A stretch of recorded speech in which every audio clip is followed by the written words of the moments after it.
Hi, everybody. Hello. We've got us live. And hello. You've got us live. Bear with us 1 second. And here we are at last. Oh, hi, everybody. Hello.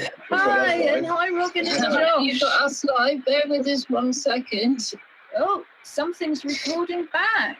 I think we should just mute this for a little second and try again in 2 minutes, because I'm really not sure why that's happening at all. That's a new one for us this week. Well, it keeps us on our toes, as it were. I tell you what then, Robin, you keep chatting for a minute. I'm going to switch us off. Absolutely, always entertaining.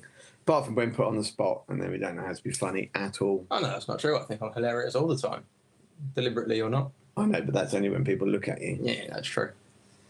It's just unnecessarily hurtful, I think. Oh, I know, but you do look like me, sort of. Yeah, I was going to say, you just slammed yourself there. Yeah, I know. Genetics, but that was... So anyway, you got up in time. 5 to 3 is good time to get out of bed. Hmm? No, up. Oh, yeah, no. All the time, deliberately or not. I know, but that's only when people look at you. Yeah, that's true. It's just unnecessarily hurtful, I think. We're coming back. No, but you do look like me, sort of. Yeah, I was going to say, you just slammed yourself there. Yeah. So we're back again for a minute. But you got up in time. We've just done it. It was fun. No, up. Oh, no. All the time, deliberately or not. Oh, we're back again. Do you think we should be doing so? Well, okay. Let's assume we should. So, Josh, you were going to teach us all how to make spaghetti bolognese. Mince, tomato puree, carrots, mixed herbs, beef oxo. My Italian friend shouted at me for suggesting bacon, so don't put bacon in it. No, that's true. Bacon in lasagna is good. Yeah, no, apparently bacon doesn't go in a ragu. I got shouted at. So we're going to call you Mr. Ragu from now. Thanks. Yeah, it's all right. Mr. Ragu in his bacon stew. Thanks, mate. Yeah. And I've got to teach how to make pasta as well, because that's where my expertise go downhill slightly. Yeah. You involves flour. And you have no flour power. Got lots of flour power, mate, just not in relation to making pasta. Yeah. So anyway, assuming we are live and we're not getting any sense of not being live, we thought we could start by reintroducing ourselves. So I am Robin Surgeonator, otherwise known as Angry Fish, and I am one of a multiple set of co-hosts. I'm Josh Surgeonator. I started the show going as the Surgeonator, but apparently it's now Mr. Ragu. So I'll make sure to change that for future broadcasts. Cool. So if you hear that dinging in the background, that's not because I have turned my email off. It's the production office letting us know that we are currently live, and you are going to have to deal with it just being the two of us for the minute. I'll try and sit still because that's really good, because otherwise I go off camera, well, I mean, that could be a bonus, I guess. So I keep seeing myself off camera and then trying to lean in and forgetting that it's reversed and kind of leaning that way instead of this way. And it's completely counterintuitive. But right. So not to worry. So one of the so you will find, hopefully you will see Ju and Julie from the production office in a very short time. But in the meantime, we'll carry on through the kind of things we're going to talk about today. We'll start with dressing up to not go out. Which sounds a bit odd, but hey, we've all done it. Oh no, sorry, that's a married thing. Anyway, so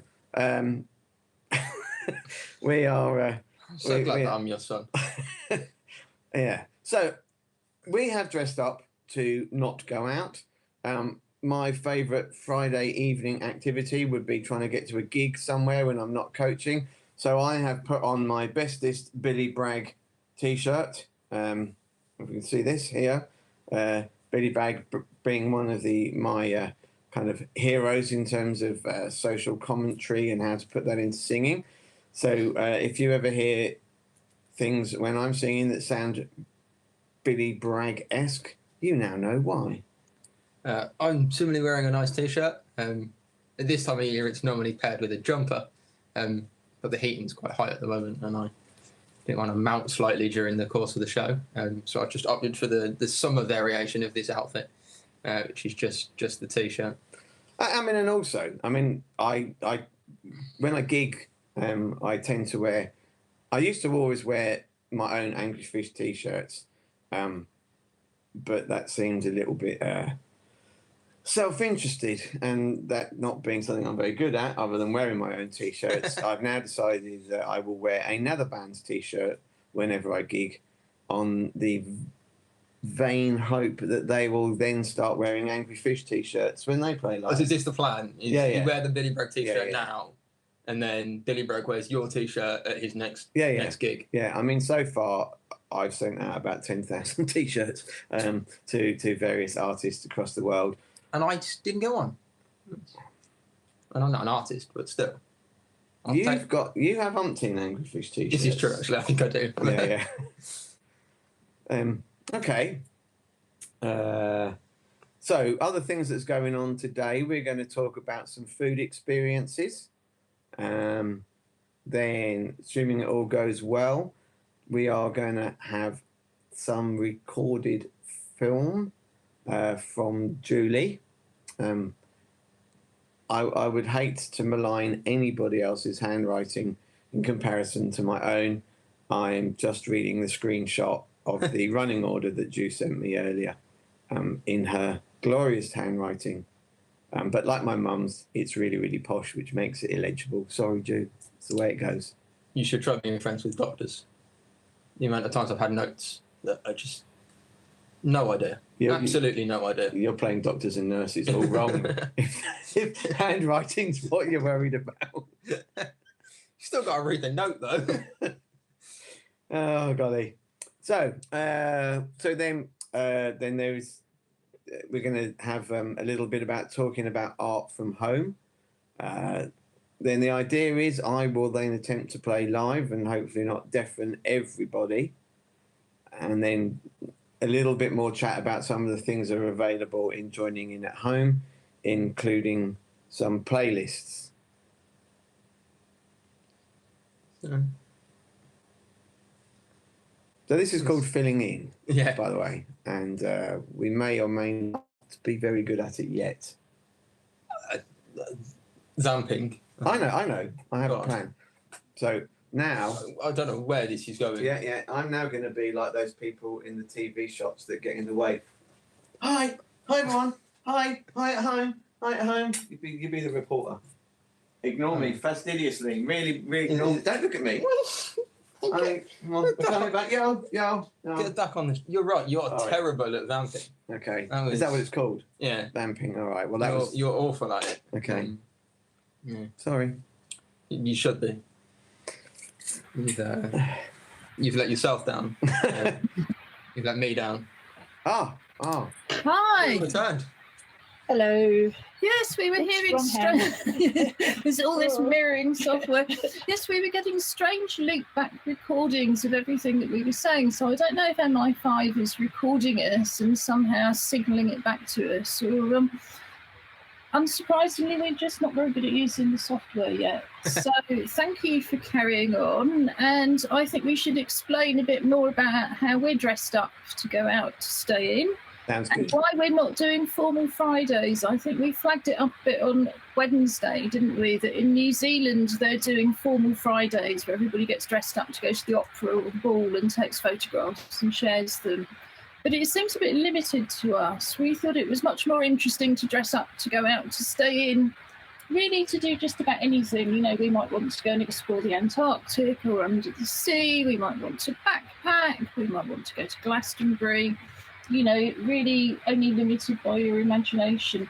But this is what I would usually wear to set up a live production. So I've got my named hat, I've got my under pressure t-shirt, and I've got my high-vis little fleecy, which is actually great for all times of year. I wouldn't usually put this until May because my production season usually runs from May till December. But thanks to coronavirus and the apocalypse, all of a sudden we're not only producing events in March and April, but we're producing them in ways we've never produced them before, with software we've never used and kit that doesn't really want to talk to other kits. So yeah, I felt like I'm still kind of setting up my live production. So this is my outfit. This actually comes from, I don't like to plug it, but it's Gap Kids, because I'm fortunate enough still to be able to wear clothes that don't charge VAT. And it's a bit like we were talking the other day about, I see these young disabled people like Josh trend-setting, and then I go and copy them. So, in fact, our goddaughter, who's a young actor called Eve Smith, had one of these, and I think she was so worried that I was going to nick it off her, she went and bought me one herself. So thank you for this, Eve. It's come in very, very handy, and if not this year, then I think next year will come in very handy again to go out. But in the meantime, I'm dressing up to stay out, to go in with a hard hat. How about you, Julie? Well, I'm dressed up as usual. I was going to go to Kew Gardens, and I love Kew Gardens. You can't see it on the screen. But what I found is that there's all sorts of lovely sort of how to do things on it. This is my iPad. I'm just going to scroll up. So you can see there's lots of activities for inside. There's photographs. Unfortunately, there doesn't seem to be many virtual tours, and I really feel that they've missed a bit there, because certainly a virtual tour of the hot houses would be lovely, and plus a bit about the history, the orangery, etc. would be grand. And I kind of suspect you're wearing exactly the same thing as you were wearing on Monday and Wednesday. Is this going to be a bit of a theme where you're dressing up to go out to stay in, where you go somewhere different every week, but possibly not in a different outfit? Well, what can I say? You may choose to think so. I couldn't possibly comment. I mean, I think this is probably a good opportunity for us to do a bit more of an introduction. So I'm Ju Gosling. I'm the artistic director of Together 2012, and I'm one of the artists who founded Together 2012. I'm Julie Newman. I'm the chair of Together 2012, and the sound outside is the Borough Refuse Collection, as they pick up the recycling bin completely bizarrely and randomly on a Friday. Yeah, and less than a week since they last did it, when it's a fortnightly delivery. So some things in the apocalypse seem to be running, I wouldn't like to say more smoothly, because I've already had to get the council to put the bin back where I can reach it again once this week. You know, I strongly suspect when I finish here, it's going to be looking out the window and realising I need to send another message to the help desk. But yes, there's always going to be, well, I say always going to be random noise on these broadcasts. In fact, I think as we're able to get more connectors and things to connect our studios up to the system, and I think the sound will just get better and better. We've certainly got months ahead to practice. So we're in East London, where Together is based, I say in real life, but we're in real life on the internet. So we need to, geographically, Together 2012 is based in Newham, which was the main host borough for London 2012. And I think that kind of dictates some of the outfits as well, doesn't it? Julie and her cats moved in just over 2 weeks ago for the duration, not necessarily having packed huge numbers of outfits to dress up to go out to stay in. Unfortunately, we're different sizes, Ju, so there's no point in me trying to borrow your outfits, I'm afraid. Well, I don't know. I think the hard hats and things would probably work, and I can get quite possessive of them. Yeah, I mean, I noticed when I heard heard Wednesday's show, you can hear a reasonable amount of barking from the assistance dogs who are downstairs, because the cats consider the studios as their own kind of domain. So I think it'll always be slightly anarchic. Leonardo the cat is still around, isn't he? In fact, I had to just chuck him off the chair to put the laptop back. You'll hear jingle jangles, and that's Leonardo. I think that one thing we need to be conscious of is, as we get further into our isolation, that your lack of packing before coming to Jews doesn't mean we have to turn the feature into undressing to go and not go out for Friday. No, we're definitely a family kind of all-inclusive, all abilities, all ages kind of operation. And also, I mean, let's be honest, Robin, the nation's not ready for that. I exclusively packed pajamas when I came back from university. So I've had to kind of dig in the back of the wardrobe of clothes that I left here for some non-pajama outfits to wear. Yeah, but Yeah, because you're not usually based in Birmingham, are you, Josh? Tell us a bit more about your situation in isolation. So I live in Sheffield some of the time because I'm there for university, so I kind of split my time between Birmingham and Sheffield. But most of my nice clothes are in Sheffield. But kind of with everything that's going on, all of the university has been put on hold. A lot of the stuff I was going to be doing kind of over the next few months was going to be laboratory-based kind of human research. So that's got a complete and utter kind of instant, indefinite hold on it. So I've decided to kind of return home for the foreseeable future. I like the fact that he's trying to make out that he actually has other clothes than pajamas and when he's in Sheffield. Because I remember being a student and it didn't involve going there anywhere. Did he not? No. I think the sad reality is young people are often keen to point out that they work harder than in our day. That's absolutely true, and I'm prepared to give you that, Josh. You work harder. But possibly still in pyjamas. It's difficult to know. I mean, I live in Canning Town, so quite a lot of people seem to go out in pyjamas pretty much 24/7, don't they? I've been very surprised driving between here and my house. How often I see people in their pyjamas, their slippers, and their dressing gowns, just hanging around on the street corners. I just think, okay, maybe they don't have clothes. I don't know. I think the slippery slope started with a onesie. I'm just going to see if I can show you a photo of what I've been wearing to take food in terms of deliveries.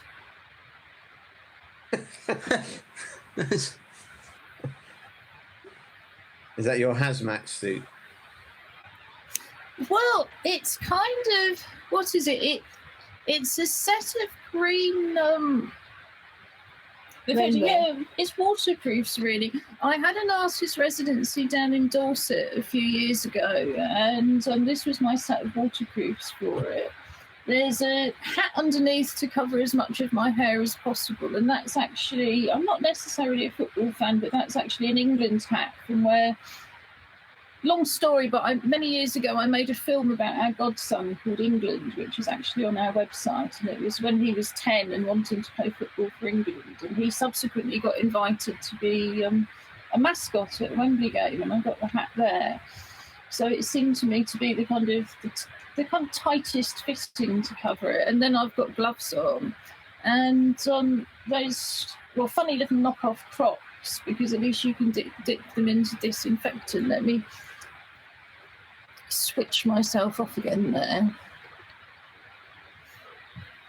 And here we go.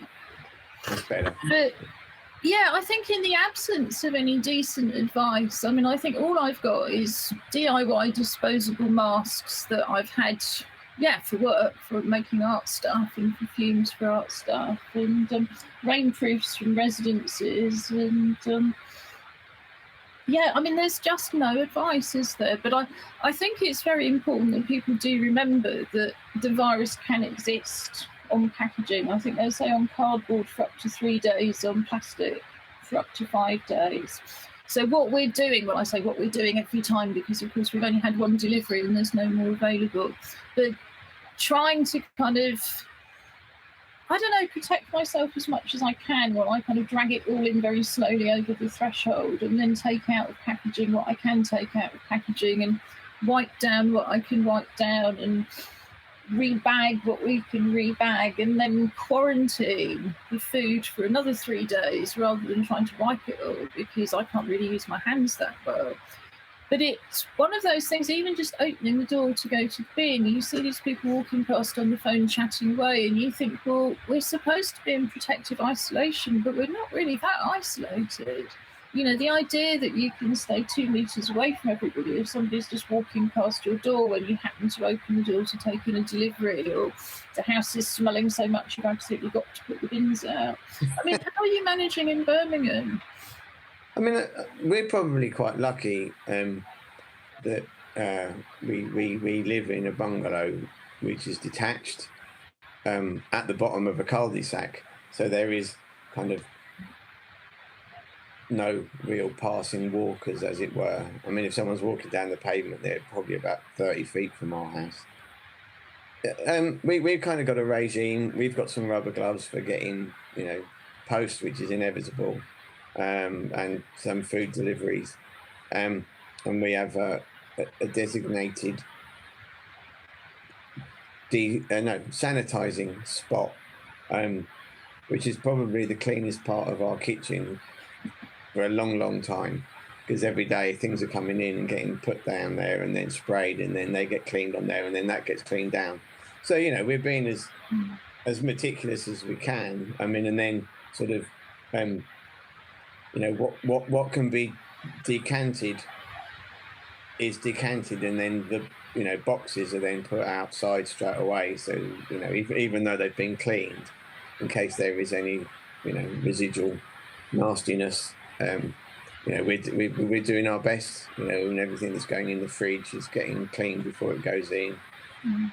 I mean, I think we're aware that we're still very lucky compared to people who are living in flats, and particularly people in shared households. I mean, I think it must be really hard if you've got a medical condition or an impairment that makes you extra vulnerable. And, you know, the cottages either side of me now are actually licensed as houses in multiple occupation. So in theory, you can have 5 unrelated adults all crammed into one cottage with a tiny little kitchen and a not very good bathroom. So, I mean, I think Hannah's going to be back on the show next week, and she's had some really good strategies about how her and Sarah are managing. But I think the other challenge I find is that the dogs really like to be in their cage, and the only place that there's enough space in my cottage to put the cage up is next to the front door, which at the moment is still full of quarantine food, so we can't put the cage up. So I then end up sleeping on the sofa because the dogs are just not happy bunnies. You know, every time a cat goes past, a fox goes past, one of my cats sneeze. If they're in the crate, they just sleep through it, and otherwise they just respond. I mean, one of the ironic things I think that's going on at the moment is that people who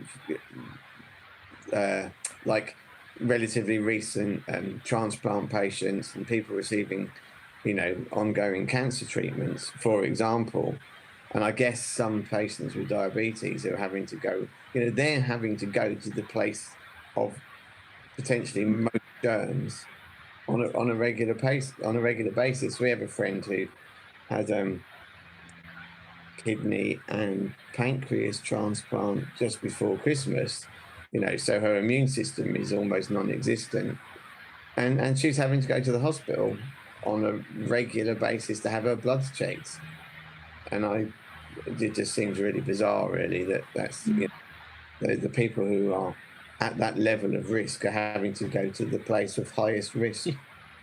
I was surprised, although not when I thought about it, that the Nightingale Hospital, which of course is literally just down the road from me, is only taking transfers from other hospitals, because I think we were all hoping, given that our hospital services are kind of very, very concentrated, and, you know, well, indeed, we've got participants who use those services on a kind of weekly or fortnightly basis, that people with coronavirus will still go to the local hospital, and the Nightingale will only deal with people who are already ventilated and then being transferred down. So, yeah, I mean, I think it's just very, very difficult times for anybody who looks at the situation and goes, I wouldn't actually stand very much chance at all.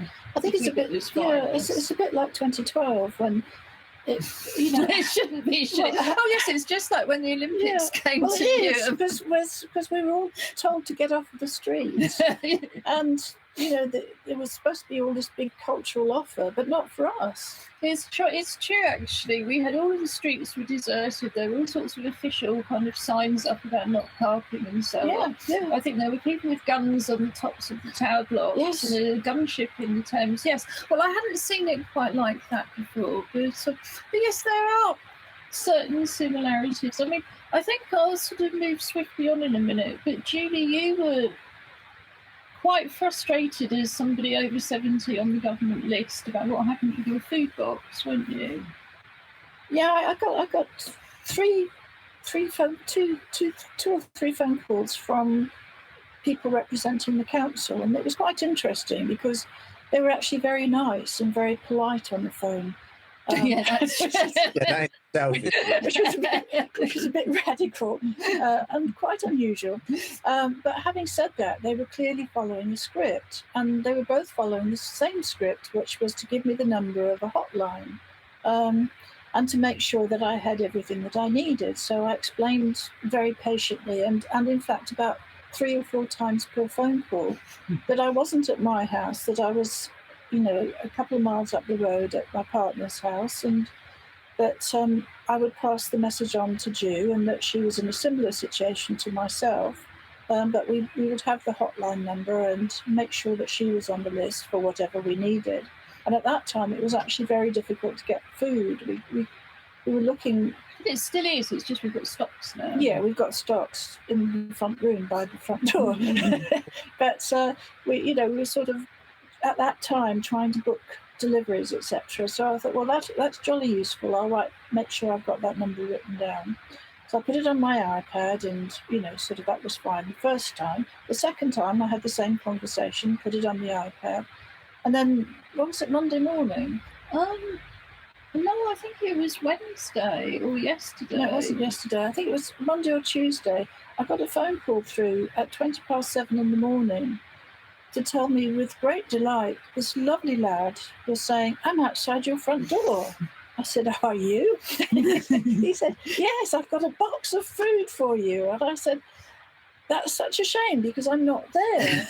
And it shouldn't have been delivered. You need to take it back." And he said, "But it's for you." And I said, "Yes, I know, but I'm not at my house." He found it very, very difficult. And we had quite a circular conversation where he repeated several times that it was for me and he was supposed to leave it on my doorstep and let me know. Well, I said, "You've let me know, but I need you to take it back now." So about 4 or 5 phone calls later, literally at 20. Oh, we've just lost you guys. "I've just left a box of food outside of your door." And I said, "Yes, I know, and I don't want you to. I want you to take it back, please, because I'm not there." You're not there. And I said, "No." And it was really, there was that level of frustration. And you can imagine, sort of like, I've been in a deep sleep, I've had a rotten night, and I was just asleep, these morning sleeping things. So eventually they took it away. But it was as if I was rather to our sadness, because we quite would have liked it would have been fresh lovely. food. It would have been absolutely lovely. Sort of, it would have been wonderful to have had it when I needed it. It would have been wonderful to have had it at Ju's house. But my poor neighbour upstairs texted through to say, "What's going on? There's a box of food on your doorstep." So, it caused some interest in the neighbourhood. And I hope it didn't cause any anxiety that there was something wrong with me and that I wasn't able to get to the door. But I trust that the box is gone. I said to my neighbour, if it hasn't gone, have it. He said to me that they'd taken it away. But I think there's many people like yourself and Josh who, because it makes more sense. I mean, I think there's a lot of people out there probably watching this programme who are isolated on their own, and I think that's very, very difficult and very, very challenging. And there's a lot more people who've taken that opportunity to say, well, if we're not going to get the usual social care support and so on and so forth, we need to be somewhere else. Or indeed, if the universities are closing, I mean, I know a lot of students have had no choice, have they, Josh? No, certainly in terms of in Sheffield, everything kind of went to online teaching, but the actual facilities themselves are are closed. The libraries aren't open. The study areas are all shut off to prevent people from going and potentially spreading or catching the virus. So Josh, do you still have access to the library? Sorry? Do you still have access to the library online? The online access is all still there, but the actual physical building itself is locked, and is locked for the next kind of 3 months at least, really. So I'm just setting something up for the next item, but yeah, I mean, I think it must be incredibly difficult. I mean, your research is at a critical stage, isn't it? So I've just finished the first year of my PhD, which we'd kind of gone through a whole kind of literature-based review, and then we had kind of just sat down to get into kind of the meaty kind of nitty-gritty research, actually getting into the lab, getting people in, testing them, and now we're just kind of we're on kind of hiatus. So we're kind of going to come up with some other studies that we can do kind of remotely to have something to do more than anything else over the next kind of however long, just to kind of keep ourselves engaged a little bit, I think. I think in the best father of the bride speech, I haven't lost a student, I've gained a son. Oh, I feel a little bit sick in my mouth. Well, I think it's really difficult for the people who were due to go to university this year as well. I mean, I'm hoping Eve Smith, our goddaughter, is going to come on the show once she's handed in her final work. But trying to complete essays and things from home, I think, particularly if you've got additional needs, is very, very difficult.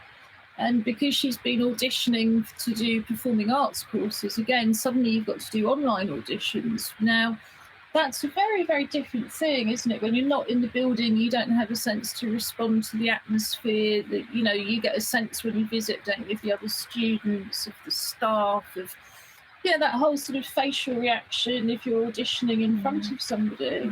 I believe they're still charging them, because I didn't realise that unlike applying for a standard university course, you actually have to pay an audition fee if you're applying to do anything that's performance-based. But maybe that's just another of these fees that have come in by the back door since, I imagine it is, yeah. I mean, I'm still sitting there with my PhD student debts 20 years later, so I have every sympathy. And don't worry. Josh's student debt is more than our current mortgage. So it's quite a lot. Well, unfortunately, I have to pay the mortgage off, whereas he doesn't have to pay his loan off, because we all know it's a complete farce. Yeah, I think... Sadly, when I was doing my PhD, it was all down to you to borrow the money. So you do still, however long I live, or don't in this case, I still have to pay it back at some point, even after I die. So, I think there's probably a lot of people with extra debt as well. One of the reasons I had such big debts was that the university didn't provide any of the kit that I needed. So I had to go out and spend what was then vast sums of money on things like kind of computers that could do things like edit videos, because they just didn't have them at the university. And again, I think for everybody who goes home and just, there's almost this assumption, isn't there? People have got smartphones, they've got tablets, they've got laptops. But we know that very recently, I haven't seen the up-to-date figures, but very, very recently, the majority of households containing a disabled person did not have domestic internet access, including smartphones. And I think one of the reasons we haven't done more digital work before now is that we've known that our absolutely key target group, which is disabled people in East London, which, who face some unique barriers in terms of health and access to culture, haven't had that access.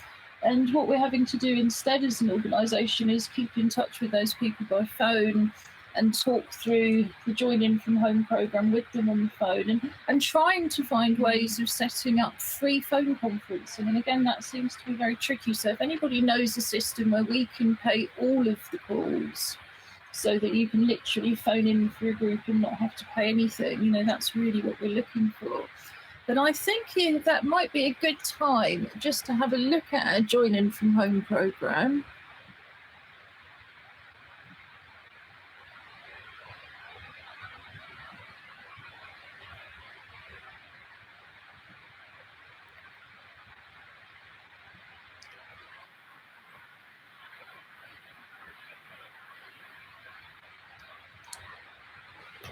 Right, so this is our Join In From Home programme. And Robin, perhaps you could wave at me if there's no audio coming through. That's very good to know. So I'm just going to have a look at this.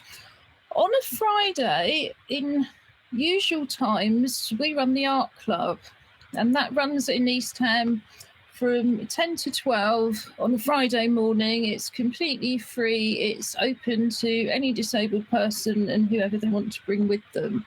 So I just wanted to have a slightly kind of more longer look at what the art club offer is for the online programme. And as you can see, we've got a little screen here where hands keep changing. And the Hands project was something that we started in 2014, really as part of our carnival celebrations. It kind of grew out of some carnival costumes, but it's very, very, very simple to do at home. All you actually need is a piece of cardboard, either from your deliveries or cereal packet, something to draw around, put your hand or both hands on the cardboard, draw around your hand, cut out the shape, turn it over. You'll see not everybody has remembered to do that, but if you turn it over, then you don't get the outline intruding. Decorate it however you want to. You can use pens, stickers, glitter, pieces of paper, just, little jewels here, just about anything. And then take a photograph and send it to us. In normal times, we would say send us the hand if you don't want to keep it, but I think that's not really very practical, so we're looking completely at a virtual project there. I'm just going to show you another photo. And these were some of the most recent hands we made, and they were made last July at the Newham show, which is usually a 2-day event in East Ham in Central Park. But I love the way that some people have used the henna hand painting techniques to do the decoration. There's, most of these actually came from children, and there's just such a wonderful, bright collection. And it really underlines the fact that we're all human, we're all part of the human race, we're all unique. And when you look at those hands, you can't tell what age we are, what race we are, what gender we are, whether we're disabled. We're all just part of that kind of unique collection of human beings. We did something with China with that, didn't we? Yes, Julie, we did do something in China, in fact. And I'm going to bring Robin back to discuss that. And I think we'll just hide that again for now. Oh, and we're on the other side. That's nice. We like it. It keeps us on our toes. But yes, the Hands project is an international project. So if you're watching from anywhere else in the world, that doesn't matter. In fact, that's a positive plus. And yes, we started connecting with some Chinese disabled artists. I think as with us, the Paralympics had really stimulated engagement. And that was very interesting, wasn't it? In fact, we swapped some hands. We had a live Skype with them, I think in probably 2015 at the Disability History Month Festival. And our MP was part of that, wasn't he? Yes, and our MP Stephen Timms was part of that. Now, one of the things that we're very much hoping as time goes on is there's going to be a lot less chat from us and a lot more contributions from other people. And the first contribution we've had in terms of art, I'm just going to see if I can pull up now, but it's by Stara Plurger. And Stara's a member of ACT UP Newham. She also is an artist, a visual artist, who always does very, very interesting things with multimedia. And Stara has produced this very nice picture of a rainbow, which she's created on their window. Oh. Cool. And what she's done is use tissue paper so it comes through. I think, you know, we've still got our teddies going, as you recall. London 2012 on the medal. I'm just pointing that out. I think I understand that people are putting rainbows in the window and that's quite a thing. So that's Stera's rainbow. Thank you, Stera. So anybody who wants to send us in copies of their artwork, it doesn't, you know, it can be anything really. We have lots more ideas on the Join In From Home programme, and I'll go back to that in a minute. But we'd love to see whatever anybody's doing at home. It's such an opportunity to focus on being creative, and being particularly creative by just drawing on the things that you've got around you. Or perhaps, well, I don't know, that was quite literally, wasn't it, in the case of the sock puppet challenge, which we'll be going back to on Monday. Robin, I know you've got some music for us, so shall we just go back to the Join In From Home programme for a minute and have a look at what people can do to make musical instruments at home to join in with? Okay. Do you want me to get ready to play? That sounds like an excellent idea. In that case, I shall hide you for a moment.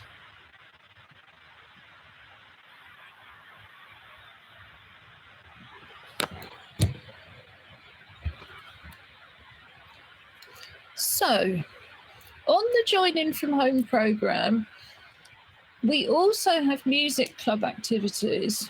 And Music Club for Together 2012 is usually the first Friday of the month. So tonight would have been our usual live music club, which runs from 7 to 8:30. Everybody just turns up. We give out sweets, we give out water, we give out crisps. No two evenings are ever the same, apart from one common theme, which is that we have a table full of percussion instruments as people come in, and everybody chooses a percussion instrument, and then, you know, we'll swap them over in the course of the evening so that anybody who wants to can play along. And we've got 3 percussion instruments here that you can join in with at home, and indeed you're then able to play along with our summer percussion workshops from last summer with with Zimali Kadina Guskoth. And Zimali has been working with us off and on in terms of carnival percussion for quite some time. He works with Paracarnival. So these are all things you can make from just containers that you've got at home, old tins, plastic bottles, biscuit tubs. And here we've got 3. We've got the shaker, the agogo, the drum, and thanks to Julie, the drumstick from the old wooden spoon. You can really take as long as you like to make these. You can make them more beautifully or not. So let me just take that off again. And have Robin and us back. Okay. So this is going to be a bit of an experiment in sound. So I don't know. And is this going to be the first song you play, Robin, or have you just got one for us? No, I have 2. This one's a bit slow and a little bit sad, to be honest with you, but I still think it's going to reflect some of the experiences that people are going to have Okie doke. over the next coming months, really. Well, it wouldn't be art if we weren't miserable as well, would it? I'm not sure. Is this okay? So this is called The Last Time Ever I Saw Your Face.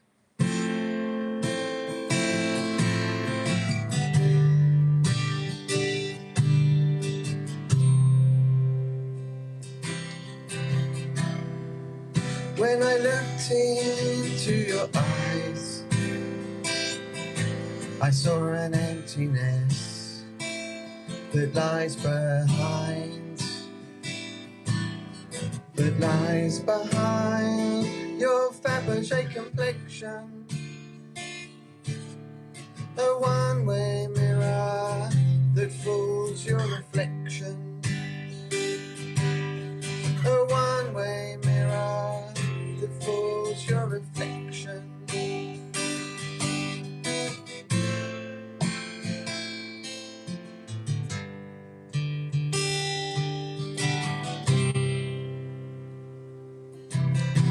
No one can change a memory of sad moments. We are who we are, with our demons and laments. If heartache projects pain into all of your tomorrows, your eyes will slowly fade and your soul begin to hollow. Your eyes will slowly fade and your soul begin to hollow. Your eyes will slowly fade and your soul begin to hollow. The last time ever I saw your face, you were walking down the road to find a better place. Now I know that all along you were trying to say goodbye, but I never could have realized it would be the day you died.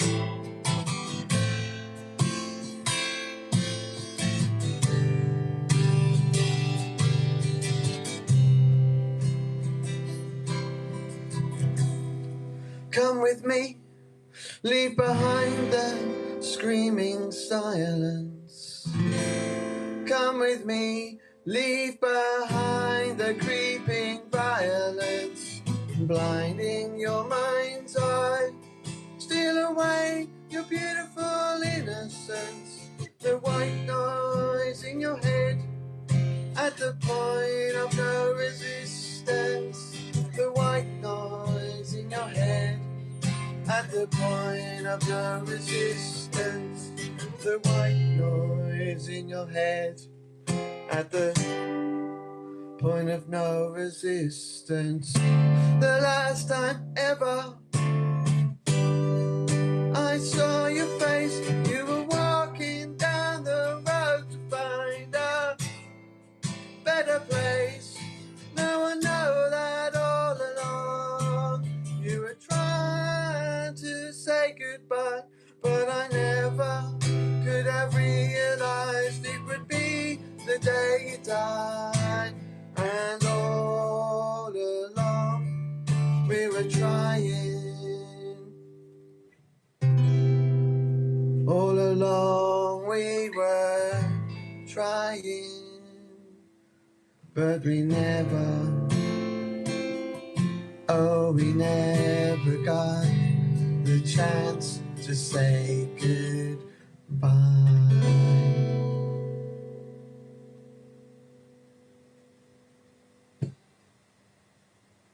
Thanks, guys. Hope that was okay. That was more than okay, wasn't it, Julie? Yes, it was. Way! Thank you. We'll bring Josh back in now. I'll just allow the student back in. In that case, I'm just going to switch back to a screen as well.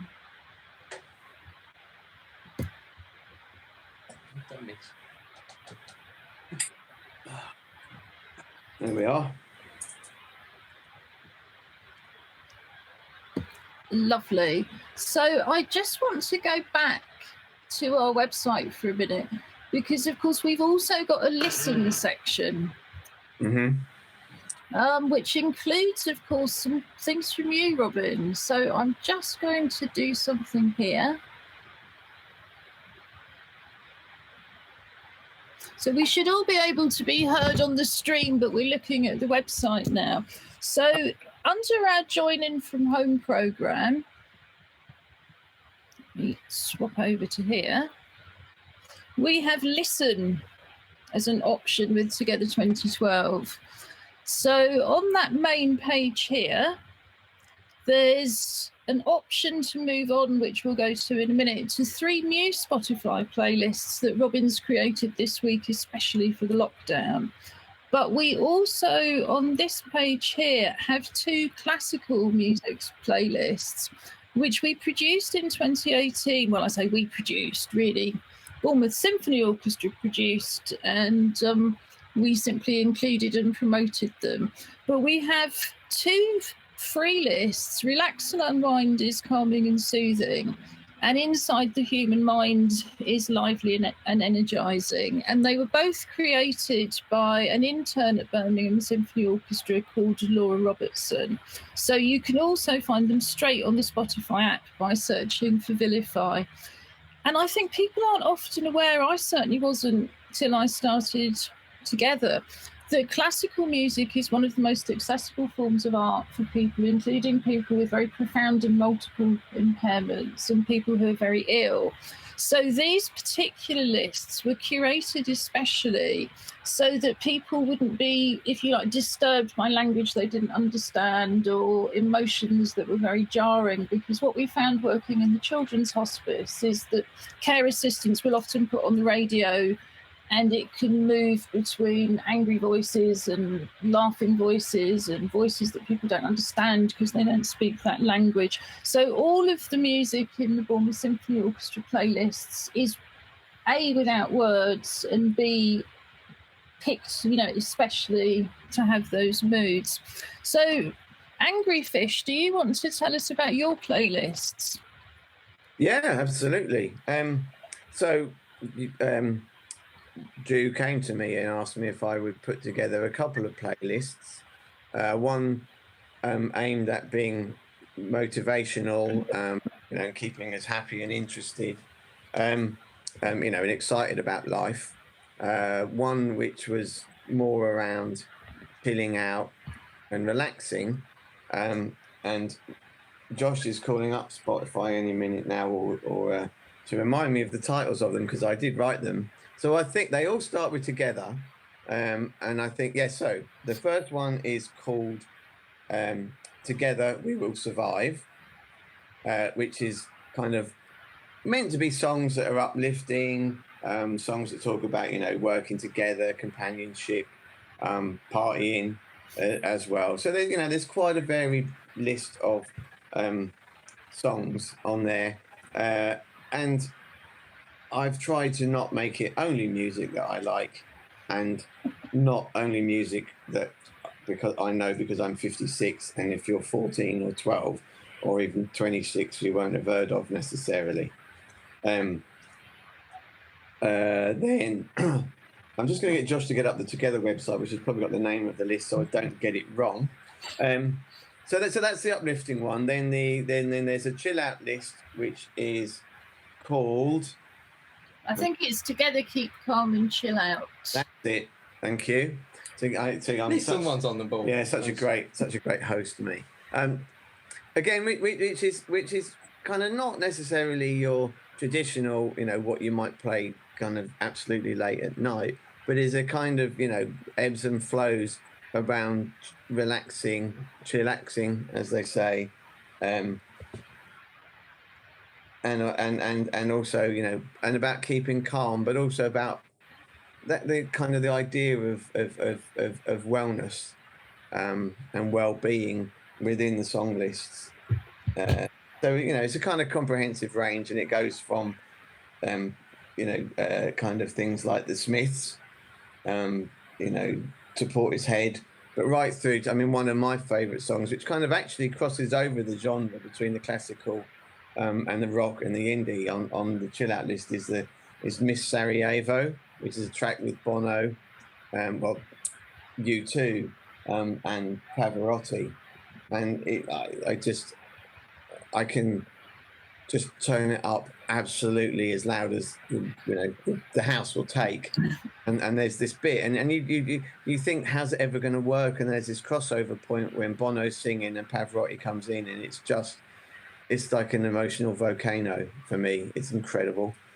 So depending on your mood, and obviously you can play them in any order you like, particularly on Spotify, because you can just shuffle it. And then the third list, which took me actually much longer to put together, was I thought it'd be nice to do a list, which was all of the kind of disability artists or disabled artists, which I called Together We Are Stronger. So I've got the branding on my work here, and I think apart from one song in there, which I just like, which is a live edition of Redemption song, but I think there is a lot in that which kind of fits the notion of Together We're Stronger. Was actually to create a list of music by artists or bands, including musicians who are disabled people.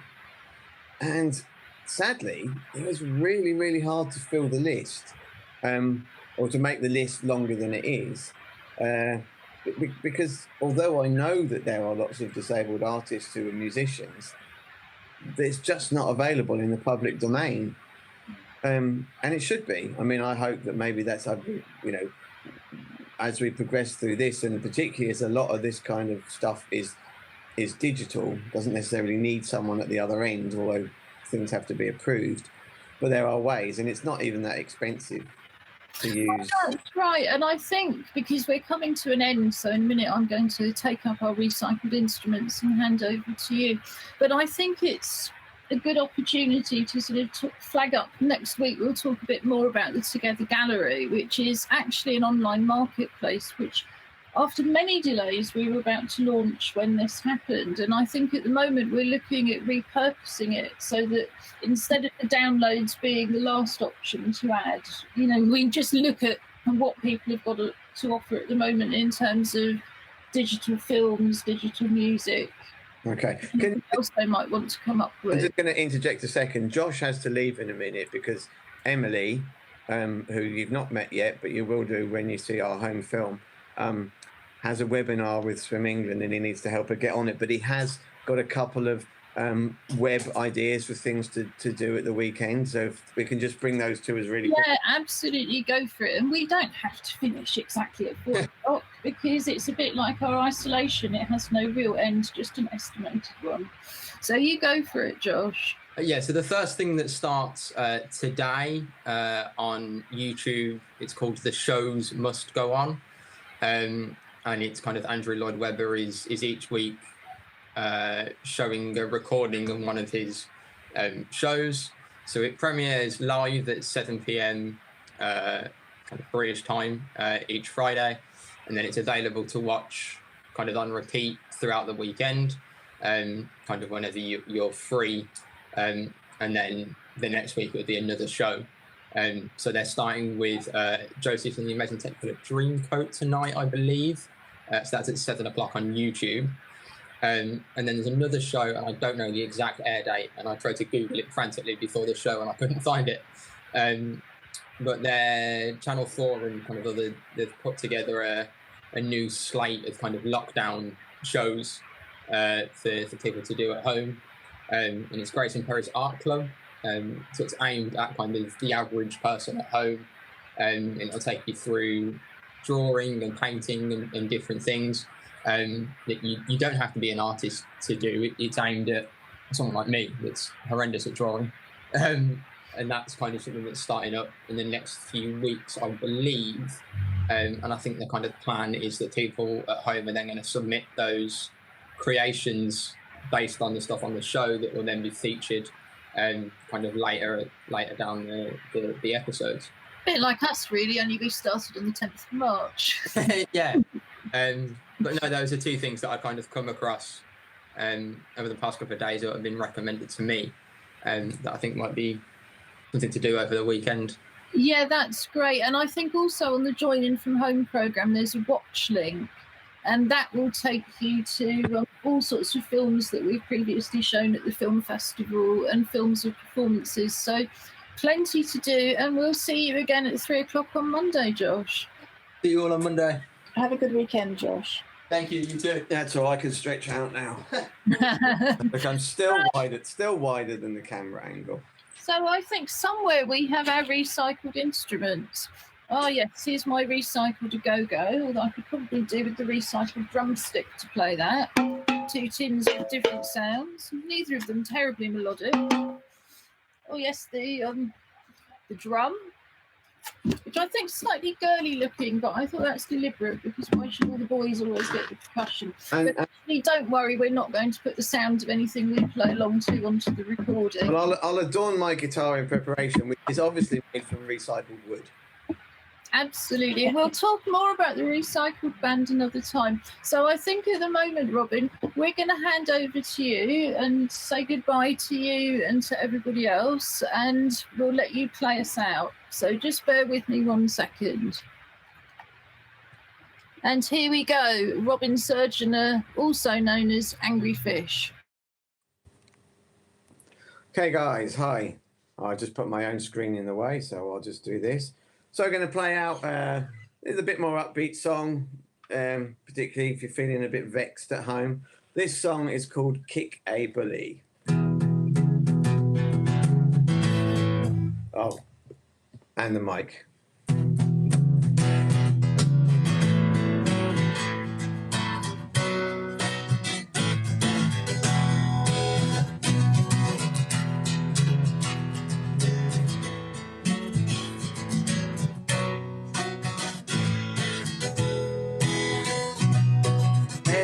Feel you're being ripped off, filled your fires with Molotov. Cocktail parties don't impress, lambs are lines in fancy dress. Wondered why the riot spread. No excuse if you got no bread, got no prospects, got no art, got no moral, got the start. Economy has dipped again, triple dunked on all your friends. Yet ministers with fancy cars play TV games and lunch with stars, and everybody's supposed to hold his or her head high. Watch and wait, anticipate for the day your life stops drifting by.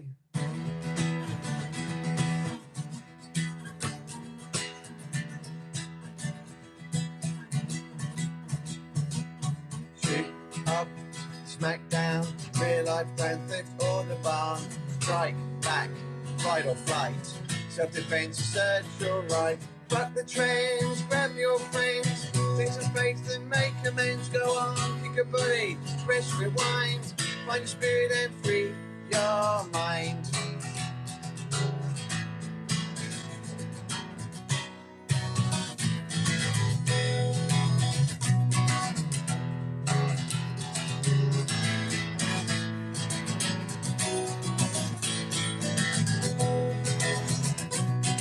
Blame game has no name, perverting justice with no shame. Shallow-minded politician, postcode lottery, elf condition. Joe Public disenchanted, jobless squaddies reprimanded, and a kiss, genuflection, breaking back stagnant reflection. Paralympic legendary, hijack rip crack legacy. Bankers, upper class pranksters, feeling frenzy, what a bunch of pranksters. Bankers.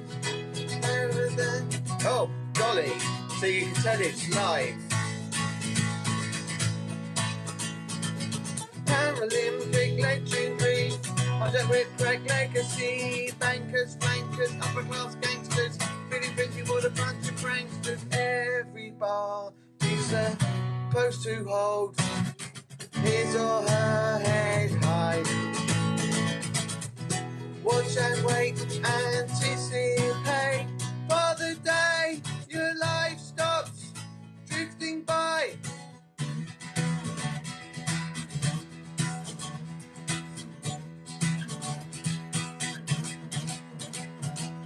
Shoot up, smack down, real life grand theft or the barn. Strike back, fight or flight, self-defense, search your right. Buck the trends, grab your friends, things of faith and make amends. Go on, kick a bully, press rewind, free your spirit and free your mind. Go on, shoot up, smack down, real life grand theft or the barn. Strike back, fight or flight, self-defense, search your rights.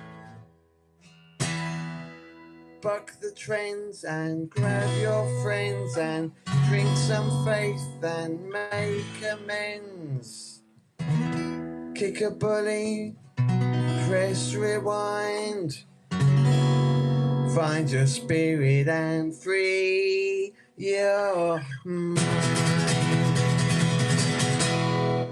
Obviously, shameless plug, all available on Spotify and Apple Music and anything else you care to choose. Thank you and have a great weekend.